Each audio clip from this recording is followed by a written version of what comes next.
다 함께 매일 드리는 기도로 6월 12일 수요일 새벽 기도회를 시작하겠습니다. 하나님 아버지, 오늘도 새하루를 주시고 아침마다 새로우신 주님의 인자와 긍휼을 베풀어 주시니 감사합니다. 세상의 재난과 폭력의 현장에 구원을 베풀어 주시고 사람들의 마음속의 어둠을 밝혀 주옵소서. 고통 가운데 신음하는 북한 땅을 고치시고 자유인들을 지켜 주옵소서. 안팎의 어려움으로부터 이 나라를 지켜주시고 한국교회가 하나님의 은혜로 새로워지게 하옵소서. 교회와 가정에서 믿음의 대가 잘 이어지게 하시고 성령님의 인도하심에 따라서 저희 교회의 신앙지도 원칙인 경건한 복음주의 신앙의 육성, 성서적 생활윤리의 훈련, 교회 연합 정신의 구현, 세상에서 하나님 공의의 실현에 힘쓰게 하옵소서. 모든 교역자들이 성령님으로 충만하게 하시고 모든 성도들이 하나님의 명령을 따라 힘차게 올라가게 하옵소서. 예수님의 이름으로 기도드립니다. 아멘. 찬송가 312장 함께 찬양하겠습니다.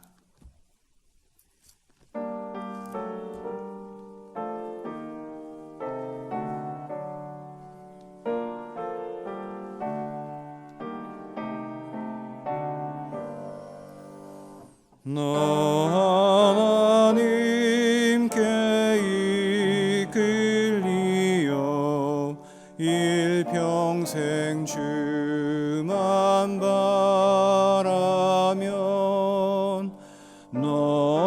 어려울 때 힘 주시고 언제나 지켜주시리. 주 크신 사랑 믿는 자 그 반석 위에 서리라. 너 설레는 맘 가다듬고 희망 중 기다리면서 그 은혜로우신 주의 뜻과 사랑에 만족하여라. 우리를 불러주신 주 마음에 소원하신다.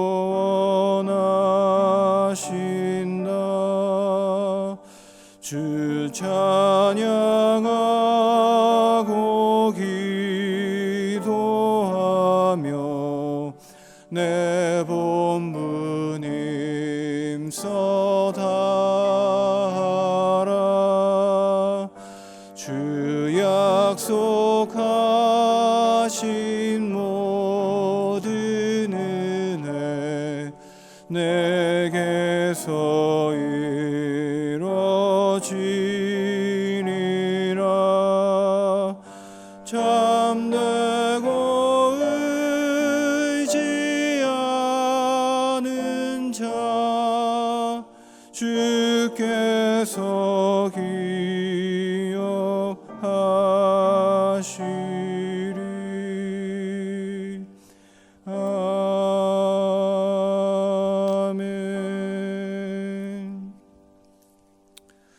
오늘 오이코스 말씀은 구약성경 시편 10편부터 17편까지입니다.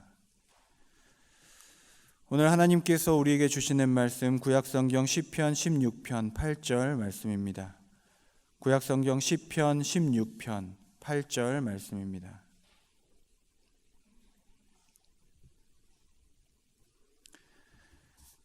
다 같이 한 목소리로 하나님의 말씀 봉독합니다.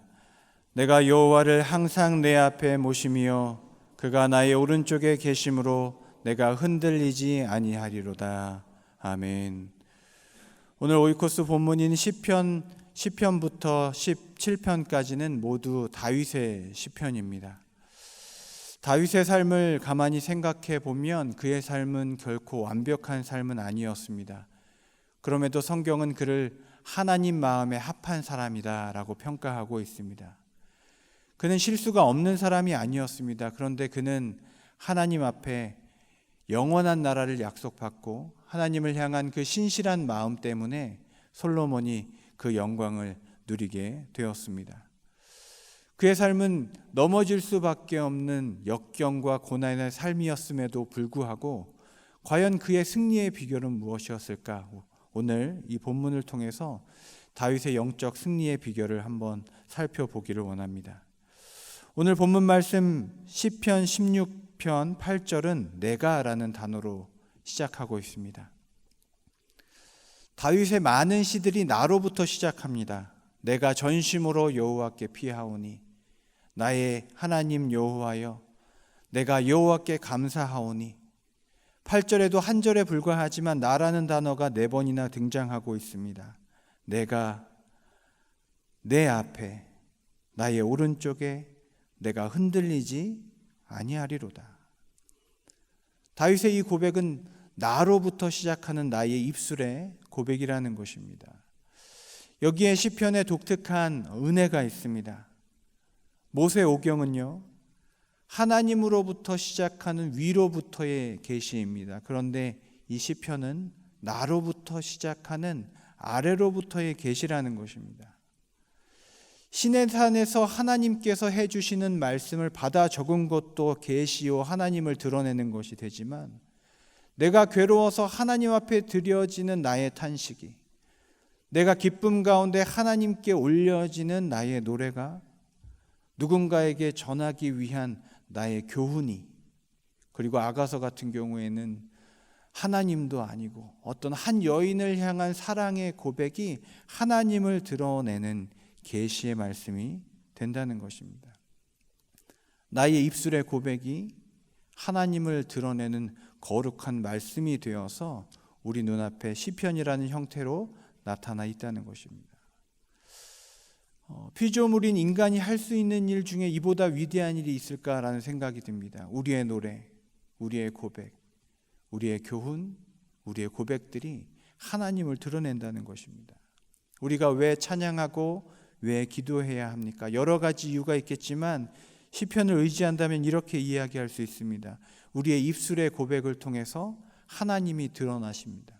하나님이 임재하십니다.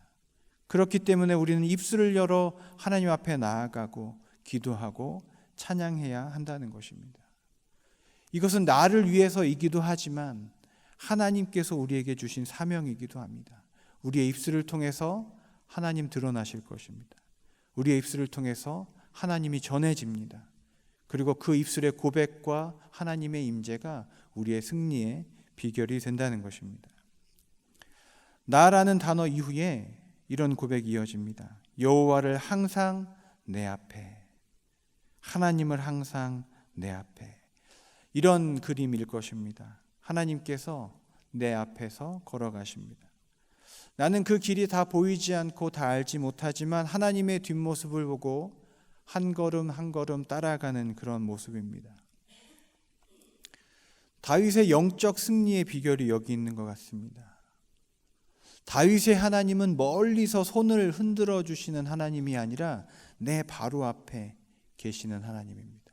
어느 정도로 가까우냐면 내 옆에, 내 앞에, 한 오른쪽 위쯤에 서 계신 것 같아요. 그 하나님이 나의 길을 인도해 주신다는 겁니다. 여러분, 성경에서 특히 시편에서 오른쪽은 돕는 자의 자리입니다. 재판장에서 나를 변론해 주는 사람이 내 오른편에 서 있습니다. 시편 121편에 여호와께서 오른쪽에서 내 그늘이 되시나니, 시편 109편에 그가 궁핍한 자의 오른쪽에 서서 구원하시리라. 하나님께서 우리 오른편에 계셔서 우리의 그늘이 되시고 우리의 오른편에 서서 우리를 변론해 주신다, 그렇게 말하고 있습니다. 사랑하는 여러분, 우리가 한번 돌아보기를 원합니다. 나의 앞에 무엇이 있는가? 내 옆에는 누가 있는가? 우리 앞에는 항상 근심과 두려움과 해야 할 일과 막막한 미래가 있는 것 같습니다. 그런데 다윗의 영적인 승리의 비결은 그 앞에, 나와 그 일 사이에 하나님을 두는 것입니다. 하나님이 거기 계시면 우리가 승리할 수 있다, 이렇게 말하고 있는 것입니다. 그런데 여러분, 오늘 말씀을 자세히 다시 보십시오. 여호와가 항상 내 앞에 계심이여가 아닙니다. 여호와를 항상 내 앞에 어떻게 해요? 모심이여입니다. 모심이여. 하나님의 일이 아니라 나의 일입니다. 모시다, 시바라고 합니다. 무언가를 두고 무언가를 놓는 것입니다. 내가 하나님을 내 삶의 앞에, 가장 앞에 하나님을 내 앞에 두는 것입니다. 나의 일이라는 거예요. 하나님과 나 사이의 위치를 항상 조정하는 것입니다. 어제 축구 경기가 있었던 것 같습니다. 제가 보지 못해서 결과를 말씀드릴 수가 없습니다. 근데 여러분, 축구를 보다 보면 세계 정상급 축구 선수들의 공통점이 뭐냐? 위치 선정입니다. 내가 무엇을 보고 어디에 있어야 하는가를 본능적으로, 육감적으로, 그리고 그것을 아는 사람들이 정상급 선수가 됩니다. 위치 선정이 중요합니다. 세렝게티의 사자들이요, 자기의 위치 선정을 동물원으로 한정하면, 그리고 자기가 보아야 할 것을 자기의 눈앞에 항상 조련사가 던져주는 먹이에 집중하면 그가 결코 초원을 달릴 일은 일어나지 않을 것입니다. 우리의 인생 가운데 중요한 것은 나와 하나님의 위치입니다. 그런데 살아가다 보면 그 위치가 뒤바뀝니다. 하나님께서 내 앞에 계셔야 하는데 뒤에 계시기도 하고, 너무 멀리 계시고 찾을 수 없게 됩니다. 그때 여러분, 이 다윗의 고백을 기억하시기 바랍니다. 내가 항상 여호와를 내 앞에 모심이요. 영적 나침반을 켜서 하나님을 내 앞에 두는 노력이 필요하다는 것입니다. 저는 오늘 이 한 절의 말씀을 묵상하면서 이렇게 요약하여 저의 묵상을 적었습니다. 뭐라고 적었냐면, 모시면 계신다. 모시면 계신다. 왜, 어떻게 써 있기 때문입니까? 여호와를 항상 내 앞에 모심이여, 그가 내 오른쪽에, 모심이여가 아니라 이때는 계심이여입니다. 하나님을 모시면 그가 내 옆에 계십니다. 내가 동분서주하며 하나님을 내 인생의 가장 앞에 두고자 노력하면 하나님께서 어느새 내 옆에 와 계신다는 거예요. 하나님, 조금 내 앞에 계셔 주십시오. 아니야, 나는 네 옆에 이미 있다. 이미 와 계신 하나님입니다. 제가 언젠가 설교 중에 이런 말씀을 드렸습니다. 하나님께서 우리의 영혼의 삶의 문을 계속 두드리신다. 근데 그 두드리시는 이유가 그 문을 열지 못해서가 아니라 마중 나오는 우리의 마음을 기다리시기 때문이다 라고 말씀을 드린 적이 있어요. 하나님은 우리의 마음을 기다리십니다. 우리의 마음을 문을 열고 하나님을 우리의 삶의 앞에 모시고자 한다면 하나님 우리의 삶에 이미 임재하실 줄로 믿습니다. 모시면 계십니다. 오늘 말씀 마지막에 이렇게 결론을 맺습니다. 내가 결코 흔들리지 아니하리로다. 이런 확신과 선포입니다. 다윗의 삶은 사실 세찬 폭풍 가운데 흔들릴 수밖에 없는 그런 삶을 살았습니다. 그런데 그는 오늘 한 절의 말씀을 통해서 영원히 흔들리지 않을 수 있는 삶의 기초가 무엇인가를 우리에게 보여주고 있습니다. 그것은 영원히 지속되는 하나님의 임재입니다.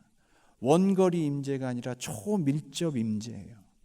나의 입술의 고백과 찬양 가운데 하나님께서 내 앞에, 내 옆에, 내 둘레에, 내 위에, 아래에 하나님 계시면 내가 결코 흔들리지 않겠다는 고백입니다. 제가 운동회 영상을 보다가 요즘 새로운 장비를 발견했습니다. 버블 슈트라는 게 있습니다.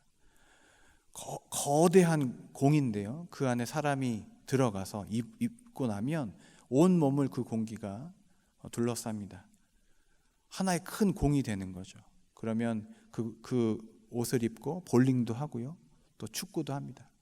원래 축구를 하면 몸싸움을 하게 되잖아요. 그런데 큰 공을 서로 입고 있으니까 다치지 않습니다. 넘어져도 그냥 한 바퀴 구를 뿐이죠. 그런 생각이 들었습니다.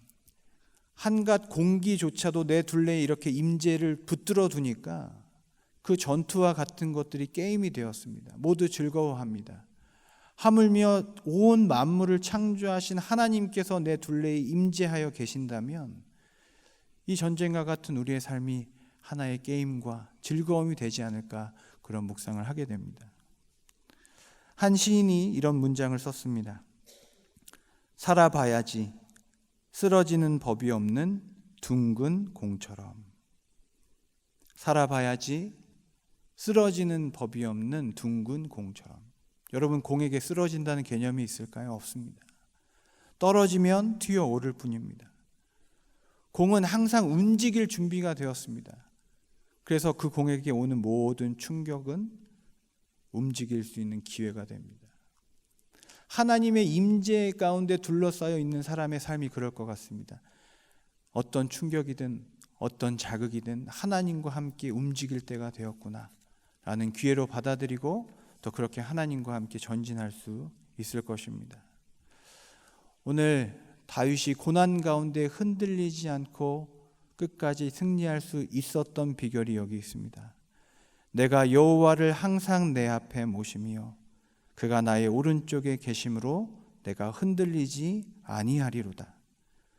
여러분, 이 아침에 우리의 입술의 고백 가운데 하나님께서 임재하실 줄로 믿습니다. 하나님 내 앞에 모시면 하나님 내 오른편에 계십니다. 그리고 하나님께서 우리 곁에 계시면 우리는 결코 흔들릴 수 없음을 믿습니다. 기도하겠습니다. 우리의 기도를 들으시는 하나님, 낙심해도 넘어지지 않고 세상이 우리를 아무리 흔들려고 하여도 흔들리지 않는 단단한 하나님의 백성으로 살게 하여 주시옵소서. 기도의 사람 되게 하여 주시고 찬양의 사람 되게 하여 주시옵소서. 꽉 담은 우리의 입술이 다시 열려서 하나님을 향해 노래하게 하시고 찬양하게 하시고 고백하게 하여 주시옵소서. 이 아침에 간절함과 절박함으로 주님 앞에 섰습니다. 하나님, 우리의 애통함을 아시는 주님, 우리의 기도의 제목들과 우리의 빈자리를 아시는 주님께서 응답하시고 채워주시고 회복시켜 주시고 치료하여 주시옵소서. 삶의 답답한 많은 문제들이 주님과 동행함으로 주님의 임재 가운데 해결될 수 있도록 역사하여 주시옵소서. 예수님의 이름으로 기도드립니다. 아멘. 이제 다 함께 합심하여 기도하겠습니다. 먼저 말씀을 생각하며 기도합니다. 나의 기도와 찬양 가운데 임재하여 주시옵소서. 나의 시선과 마음에서 하나님을 놓치지 않도록 주님 역사하여 주시옵소서. 주간 기도 제목으로 기도할 때에 수요일 리브 북한동포 사랑기도회를 통해 온 성도가 믿음과 소망과 사랑으로 기도하도록 주님께서 수술을 앞둔 환우들의 마음을 평안하게 해주시고 고통을 이겨낼 힘을 주시도록 다 함께 기도하시고 개인 기도하시고 돌아가겠습니다. 사랑과 은혜 하나님, 시간 간절히 주님 앞에 기도합니다. 하나님, 오늘 말씀을 통하여 더 우리로 깨닫게 하여 주시고 하나님의 임재하심과 그 가운데 우리 입술의 고백이 얼마나 중요한가를 깨닫습니다. 하나님, 우리의 기도 가운데 임재하시고 드러나시고 계시하시고 나타나 주시길 원합니다. 우리의 고백이 하나님의 말씀이 됩니다. 우리의 고백 가운데 하나님 드러나시길 원합니다. 주님 나타나 주시옵소서. 주님 임재하여 주시옵소서. 나의 삶이 나 홀로 걸어가는 하나님 독백의 인생이 아니요 하나님과 함께 걷는 산책이요 하나님 동행이요 여정이 되게 하여 주시기를 간절히 원합니다. 주님 동행하여 주시옵소서. 주님 역사하여 주시옵소서. 하나님께서 내 앞에 계심을 항상 보기를 원하는데 하나님을 내 앞에 두기를 원합니다. 주여 역사하여 주시옵소서. 주님 도와주시옵소서. 내 앞에 모시기를 원합니다. 주님 도와주시옵소서. 주여 도와주시옵소서. 주님 도와주시기를 원합니다. 여러 가지 기도 제목으로 주님 앞에 나아왔습니다. 주님 가장 좋은 것으로 전해주시고 아버지 하나님 채우시고 인도하시는 주님께서 가장 좋은 것으로 인도하여 주시옵소서. 하나님 간절한 기도의 제목 주님 말씀입니다. 아버지 주님 아버지 도와주시옵소서. 오늘의 모든 예배를 인정해 주시옵소서.